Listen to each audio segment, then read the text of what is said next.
বিদায় বন্ধু শহীদ হাদি। আল্লাহর সকল সৃষ্টি নিশ্চয়ই তার কাছেই ফিরে যাবে। ইন্না লিল্লাহি ওয়া ইন্না ইলাইহি রাজিউন।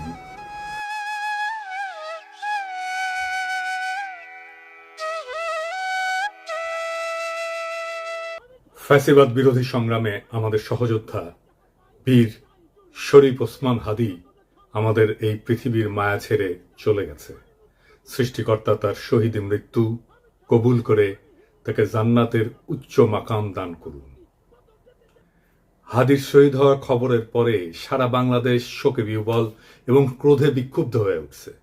চারিদিকে নানা ঘটনা ঘটছে। প্রথম আলো ডেইলি স্টারে আগুন দিয়ে ভস্মীভূত করে দেওয়া হয়েছে। ছায়ানটে আক্রমণ করা হয়েছে। 32 নম্বর যেটুকু অবশিষ্ট ছিল সেইটুকু মোটামুটি জয় বাংলা করে দেওয়া হয়েছে।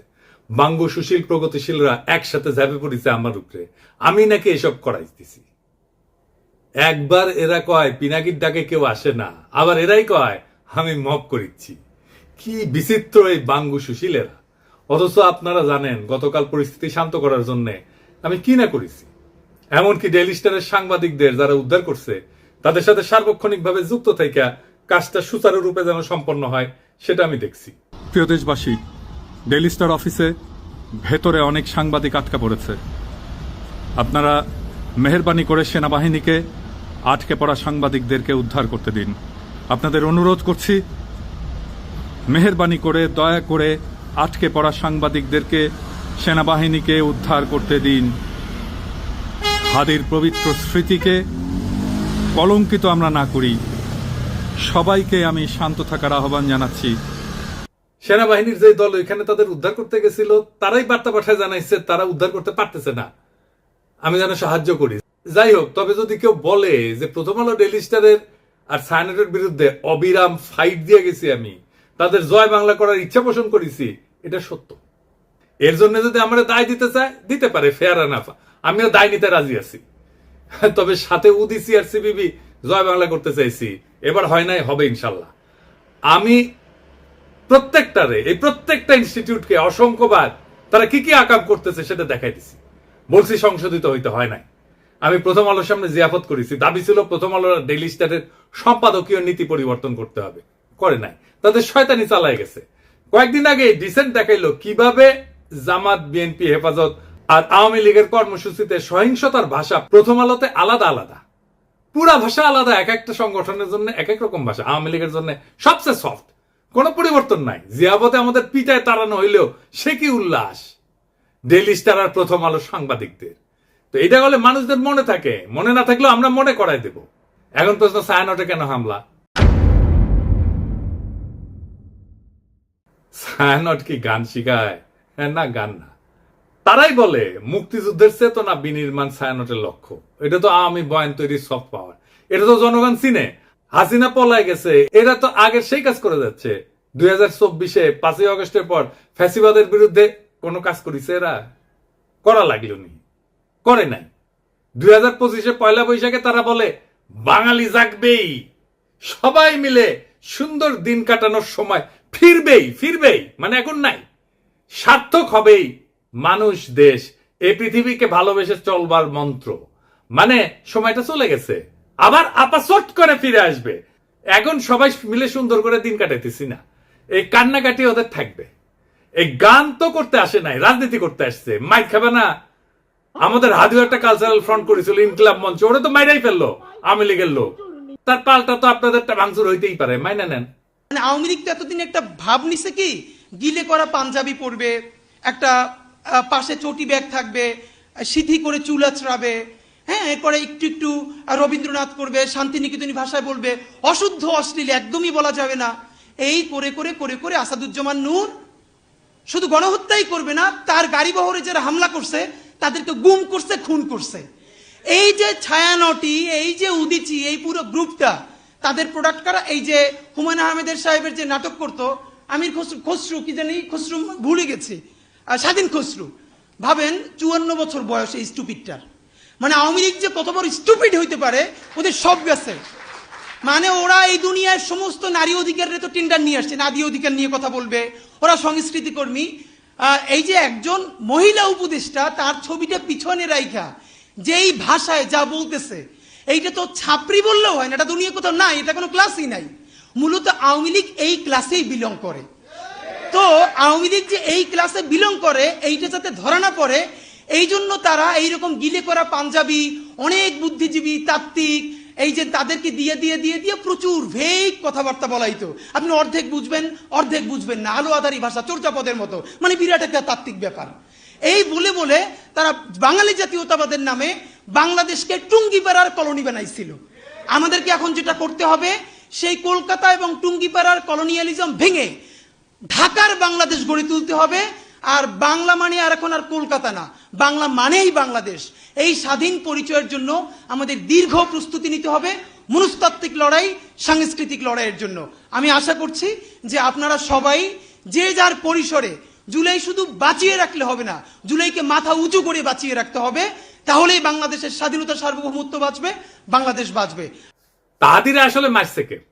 হাদির হত্যাকাণ্ডের পিছনে ডিজিএফআই আছে, এটা আমার শক্ত অনুমান। প্রত্যেকটা জায়গায় ডিজিএফআই এর সিগনেচার বর্তমান।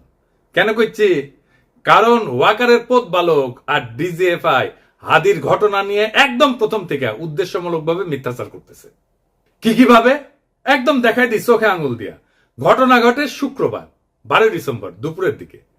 ঘটনা ঘটার সাথে সাথে এই ওয়াকারের পথ বালক আসল অপরাধীকে আড়াল করার জন্য কইল কি ভারত থেকে আসছে নাকি 80 জন শুটার বানোয়াট গল্প প্রচার করলো। কিন্তু ডিসেন্টের অনুসন্ধানে আসল অপরাধী বের হয়ে আসলো, আদাবরের লীগের সন্ত্রাসী যে জেলে ছিল, তারা জামিন করেছে বিএনপির নেতা। তারপরে কি হলো? ঘটনার ঠিক পরের দিন সে অপরাধীর অবস্থান সম্পর্কে ভুয়া ডাহা মিথ্যা তথ্য ছড়ায় যে অপরাধীরা 12 ডিসেম্বর শুক্রবার সন্ধ্যায় ভারতের গুয়াহাটি পৌঁছে গেছে। অথচ আবার সে নাকি এটা আবার হোয়াটসঅ্যাপ ইন্টারসেপ্ট করে পাইছে।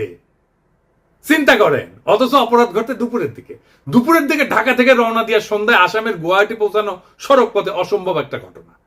এছাড়া ঘাতক ফয়সালের বাবা মা আদালতে তাদের স্বীকারোক্তিতে বলছে ঘাতক সেই শুক্রবার রাতে ঢাকার আগারগাঁওয়ে তার বোনের বাসায় ছিল। অর্থাৎ ঘাতকেরা যখন ঢাকায় তাদের বোনের বাসায়, সেই সময় ওয়াকারের পথ বালক গুজব রটাইতেছে যে তারা ভারতে চলে গেছে। চিন্তা করেন, তাদের সন্ধান করে লাভ নাই। মানে বুঝিছেন? যুগান্তরে তার বাবা মা প্রকাশিত বক্তব্য অনুযায়ী সেই রাতে ঘাতকের বোনের বাসায় তারা দেখা করে ফয়সালের সাথে। সেখানে আসামি শুটার ফয়সাল তার অবস্থান নিরাপদ মনে না হয় আগারগাঁও থেকে মিরপুরে যায়। পরে শাহজাহানপুরে আসামি মোহাম্মদ হুমায়ুন কবিরের ভাতিজা আরিফের বাসায় যায়। শুটার ফয়সালের ব্যাগ নিয়ে তার বাবা হুমায়ুন কবির একটা সিএনজি ভাড়া করে দেয় এবং সঙ্গে কিছু টাকাও দেয়। পরবর্তীতে আসামিরা তার ছোট ছেলে হাসান মাহমুদ বাবলু ওরফে রাজের কেরানীগঞ্জের বাসায় আসে এবং তারা জুরাইন থেকে 2টা মোবাইল সিম কিনে ব্যবহার করে। বাবা আমার বক্তব্য যেটা পত্রিকায় প্রকাশ হয়েছে, আমি ব্যানে করছি না, সেটা অনুযায়ী ঘাতক যে এখন ভারতে আছে এমন কোনো তথ্য নাই। ওয়াকারের পথ বালক প্রথম থেকে অপরাধীদের খোঁজাকে ভুল পথে নিয়ে যাওয়ার চেষ্টা করেছে না এবং নিরুৎসাহিত করেছে না যে চলেই গেছে, তো এখন আর খুঁজে লাভ কি? ওয়াকারের পথ বালক অপরাধীদের একটা ভুয়া সেলফি শেয়ার করে বলে গোয়েন্দারা নাকি তার ফোন ইন্টারসেপ্ট করে পাইছে। এইরকম আজগুবি দাবিকে কম্পিউটার ইঞ্জিনিয়ার হাস্যকর বলে ব্যাখ্যা করছে এবং কেন এটা মিথ্যা দাবি এবং অসম্ভব ঘটনা সেটাও ব্যাখ্যা করছে। তবে সফটওয়্যার ইঞ্জিনিয়ার তানভীর আহমেদ আরজেল সাইরের দাবি মিথ্যা উল্লেখ করে তাকে চ্যালেঞ্জ করেছেন। আইটি এক্সপার্ট তানভীর আহমেদ গণমাধ্যমকে জানান, একজন সফটওয়্যার ইঞ্জিনিয়ার হিসেবে বলছি, জুলকারনাইন সায়ের 100% ভুয়া তথ্য দিয়েছে। সে দাবি করছে অপরাধীরা অন্যের মোবাইলে সেলফি পাঠাইছে আর সেটা গোয়েন্দা সংস্থা ইন্টারসেপ্ট করে এই ছবি পাইছে। 2026-এ এসেও এই কথা বিশ্বাস করার মতো নয়। পথ বালককে বলছিল আইসে ডিবেট করতে, করে নাই। এই 3টা ঘটনা থেকে এটাই প্রমাণিত হয় যে ওয়াকারের পথ বালক আর ডিজিএফআই প্রথম থেকে হাদির ঘটনা নিয়ে আসল অপরাধীকে আড়াল এবং রক্ষা করার জন্য একের পর এক মিস ইনফরমেশন আর স্মোক স্ক্রিন ছড়ায় গেছে। এই ইন্ডিয়ার দালাল পথ বালক বাংলাদেশের জনগণের 1 নাম্বার শত্রু, বাংলাদেশের স্বাধীনতা সার্বভৌমত্বের শত্রু। তবে একটা কথা সবাইকে একটু বলি, একটু শোনেন। শহীদ ওসমান হাদির মরদেহ এখনো দেশে এসে পৌঁছায়নি। স্বাভাবিকভাবে আমাদের প্রত্যেকের হৃদয় ভারাক্রান্ত, আবেগে বিক্ষুব্ধ। এই মুহূর্তে আমাদের সবচেয়ে আগে যেটা দরকার তা হলো সর্বোচ্চ সংযম এবং দায়িত্বশীল আচরণ নিশ্চিত করা, যেন একজন জুলাই যোদ্ধার বিরচিত আত্মত্যাগের প্রতি যথাযথ সম্মান জানায় তার জানাজা এবং দাফন শান্তিপূর্ণ এবং মর্যাদার সাথে সম্পন্ন করা যায়। এমন সংবেদনশীল সময় পরিস্থিতিকে আরো নাজুক করে তুললে এটা হবে একেবারে বেপরোয়া এবং আত্মঘাতী, যার পরিণতি হবে গভীরভাবে ক্ষতিকর এর তাৎক্ষণিক ফলাফল অনুমান করা কঠিন না, কিন্তু তা হবে ধ্বংসাত্মক। দীর্ঘদিনের ক্ষোভ থেকে ফ্যাসিস্ট বয়ান উৎপাদনকারী দেশের 2টা পত্রিকা জনতার হামলা ভাঙচুর অগ্নিসংযোগ হয়েছে, এবং আগুনে কিন্তু একটা পত্রিকার সাংবাদিকদের জীবন বিপন্ন হয়ে উঠছিল। পরিস্থিতির যেন আর অবনতি না হয়, মেহেরবানি করে সতর্ক থাকবেন। আমাদের তো সব কাজের দোষ। বিদেশি গণমাধ্যম চাইবে, ইন্ডিয়া চাইবে হাদির শহীদী মৃত্যুকে শিরোনাম না বানায় অগ্নিসংযোগ ভাঙচুরের দৃশ্যকে শিরোনাম বানাইতে। এটা ঘটলে আড়ালে পড়ে যাবে আসল এবং জরুরি সত্য, হাদির শাহাদাত, তার আদর্শ, এবং যে শক্তির বিরুদ্ধে লড়াই করতে যেয়ে তাকে প্রাণ দিতে হয়েছে। আরো দুঃখজনক হইল, গুলিবিদ্ধ হওয়ার পর সারা দেশে হাদিকে ঘিরে যে বিপুল ভালোবাসা, দীপ্ত আবেগ এবং নৈতিক সংহতির জোয়ার সৃষ্টি হয়েছে, তা মারাত্মকভাবে ক্ষতিগ্রস্ত হবে। আমরা কোনোভাবেই হাদির আত্মত্যাগকে এইভাবে নষ্ট হতে দিতে পারি না। আমাদের শত্রুরা চায় বাংলাদেশের মানুষ যেন ঐক্যবদ্ধভাবে আধিপত্য এবং দমন নীতির বিরুদ্ধে দাঁড়াইতে না পারে, ইনসাফের পক্ষে দাঁড়াইতে না পারে, স্বাধীন সার্বভৌম বাংলাদেশের পক্ষে দাঁড়াইতে না পারে। জুলাই যেন কলঙ্কিত হয়, মানুষ যেন ক্লান্ত এবং বিভ্রান্ত হয়ে আবার তাদেরকেই স্বাগত জানাইতে শুরু করে যারা পতিত শক্তির পুনর্বাসনে সহায়তা করবে এবং পুরনো মডেলের কবজায় দেশকে আটকায় রাখবে। এই সংকটময় মুহূর্তে আমাদের প্রয়োজন শৃঙ্খলা, ধৈর্য এবং রাজনৈতিক স্পষ্টতা। খুব সহজে উস্কানি দিয়া সংঘাত সৃষ্টি করা যায়। আফগান পাকিস্তান সীমান্তেই দেখেন না, অনেক ক্ষেত্রে না বুঝে তরুণরা সে আগুনে ঝাঁপায় পড়ে, প্রাণ হারায়। আমাদের বুঝতে অসুবিধা হওয়ার কথা না কারা এই সুযোগ নিতে চায়, কারা বাংলাদেশের স্বাধীনতা সার্বভৌমত্বকে পুনরায় বিপন্ন করতে চায়। অতএব উত্তেজিত এবং ক্ষুব্ধ জনতাকে থামাইতে হবে, দৃঢ়ভাবে, শান্তভাবে, ধৈর্যের সাথে এবং অবিলম্বে। হাদির লড়াইকে রক্ষা করার জন্য, নতুন বাংলাদেশকে রক্ষা করার জন্য, বিপ্লবকে রক্ষা করার জন্য, এবং যে ইনসাফ, মর্যাদা এবং আদর্শে অবিচল থাকার কারণে হাদিকে জীবন দিতে হয়েছে, সে সুমহান লক্ষ্যের স্বার্থে আমাদের এই দায়িত্ব পালন করতেই হবে। আমরা সেটা করব ইনশাল্লাহ। ইনকিলাব জিন্দাবাদ, শহীদ হাদি অমর হোক। আল্লাহ যতদিন বাঁচায় রাখবে, স্বাধীনতা, সার্বভৌমত্ব, ইনসাফ এবং সততার জন্য লড়াই করব। এই লড়াই আমাদের জিহাদ ইনশাআল্লাহ। আর যদি আমি মরে যাই, আমি শহীদ হয়ে যাই, আমার ডান পাশের ভাই বোনেরা এই লড়াই যতদিন বেঁচে থাকবে ততদিন চালাই নেবে ইনশাআল্লাহ।